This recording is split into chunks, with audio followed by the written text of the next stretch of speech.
جی السلام علیکم ویورز، امید ہے آپ سب ٹھیک ہوں گے۔ تو جیسے میں نے لاسٹ ٹائم انٹروڈکشن میں ذکر کیا تھا، تو ہم ایسا کوئی نہ کوئی ٹاپک جو یوزلی کے مسکنسیپشنز میں آتا ہے اور عام طور پہ وہ اس کے بارے میں سمجھنا ضروری ہے کہ تاکہ ہم کسی ڈیفینسو موڈ میں یا ڈیفینسو سٹیج پہ نہ جائیں، اور اس کے بارے میں ہمیں ضرور پتہ ہونا چاہیے کہ کلیریفیکیشن ہے۔ تو اس کے لیے میں نے جو ابھی آج ٹاپک چوز کیا ہے کہ یوزلی کہا جاتا ہے اور وہ کافی زیادہ پروپاگیٹ کیا جاتا ہے کہ اسلام میں عورت کی گواہی جو ہے وہ آتی ہے۔ تو میری، جیسے میں نے پہلے کہا تھا کہ میں کوئی ریلیجیس اسکالر نہیں ہوں، اور میری ریسرچ جو ہے وہ اسکالرس کے اوپر ہی بیس کرتی ہے۔ تو اس کے حساب سے جو میں نے اس کو سمجھا ہے، میں آپ کو ایکسپلین کر دیتا ہوں کہ ایسا کچھ بھی نہیں ہے۔ اور یہ جس آیت کا حوالہ دیا جاتا ہے یا جس کا ریفرنس دیا جاتا ہے، وہ یوزلی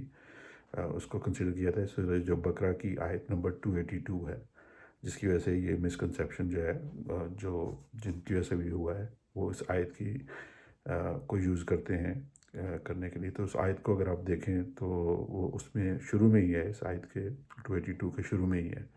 تو وہ یہ ہے کہ جب آپ اپنے درمیان میں کوئی معاہدہ کرنے لگے، میں اس کا آپ کو کنسیپٹ بتا رہا ہوں، اور آیت کے الفاظ ایگزیکٹ نہیں میں بتا رہا ہوں، so just to clarify that, کہ جب بھی آپ لوگ آپس میں مسلمانوں کو یہ کہا گیا ہے یا لوگوں کو یہ کہا گیا ہے کہ جب بھی کبھی آپ اپنے درمیان میں کوئی معاہدہ کرنا شروع کریں، کوئی لکھیں اس کو، تو اس میں آپ اپنے لیے دو مرد جو ہیں، جو گواہی بنانے کے لیے آدمی، اور اگر آپ کو عورت چوز کرنی ہو تو اس کے ساتھ دو مرد اگر نہیں مل رہے تو ایک عورت اور ایک مرد اور دو عورتوں کو آپ گواہی بنا لیں۔ تو اس کو ریفرنس میں طور پہ یوز کیا جاتا ہے کہ آپ، کیونکہ ایک مرد کے مقابلے میں دو عورتیں ہیں تو عورت کی گواہی آتی ہے۔ تو اس میں میرا جو ہے کہ یہ کسی گواہی سے مطلب کسی کرائم کو وٹنس کرنا، کسی کیس کے اندر جا کے گواہی دینا، یہ اس کے اوپر لاگو نہیں ہے۔ آپ اس کو پورے سیاق و سباق کے ساتھ اگر پڑھیں، ریفرنس کے ساتھ پڑھیں، تو وہ بیسیکلی یہ وہ جگہ ہے جہاں پہ آپ اپنے درمیان میں کوئی معاہدہ کر رہے ہیں اور اس کی رائٹنگ کر رہے ہیں، اور یہ چوائس آپ کے پاس ہے کہ آپ نے کون سے گواہ چننے ہیں۔ سو یہ اس کے لیے کہا گیا ہے آپ کو،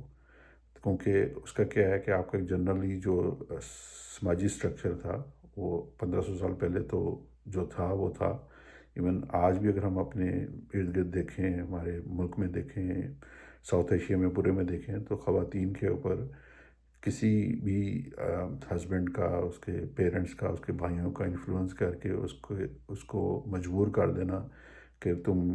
یہ بات نہیں کہو گی، یہ کہو گی۔ اور ہم اپنے ارد گرد دیکھیں، گاؤں میں، ایون شہروں میں، اور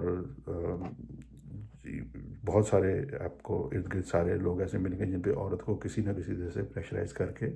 اسے کہا جا سکتا ہے کہ بھی تم نے یہ جو ہوا تھا وہ اس طرح نہیں بولنا، اس طرح بولنا ہے۔ اور وہ بیچاری کسی بھی مجبوری میں، اپنی بچوں کی وجہ سے، کسی بھی وجہ سے، معاشی حالات کی وجہ سے وہ انفلوئنس ہو سکتی ہے۔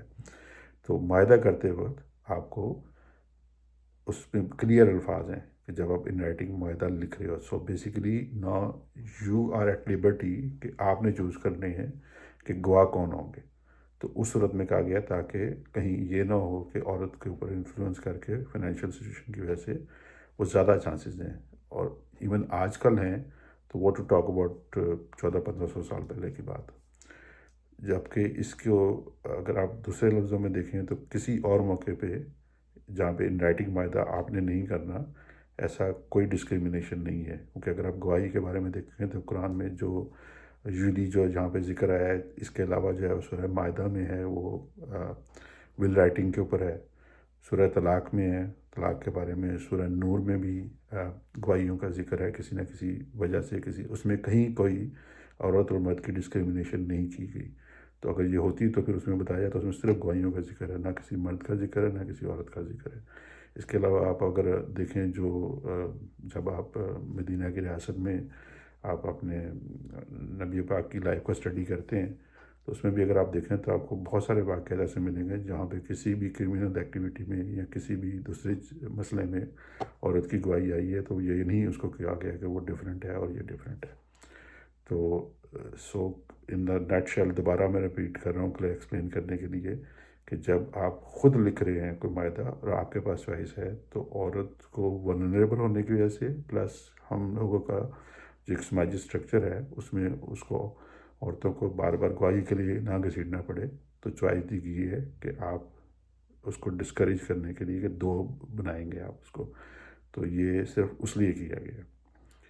اگر آپ کے پاس 2 اویلیبل نہیں ہیں بندے تو پھر آپ 2 عورتوں کو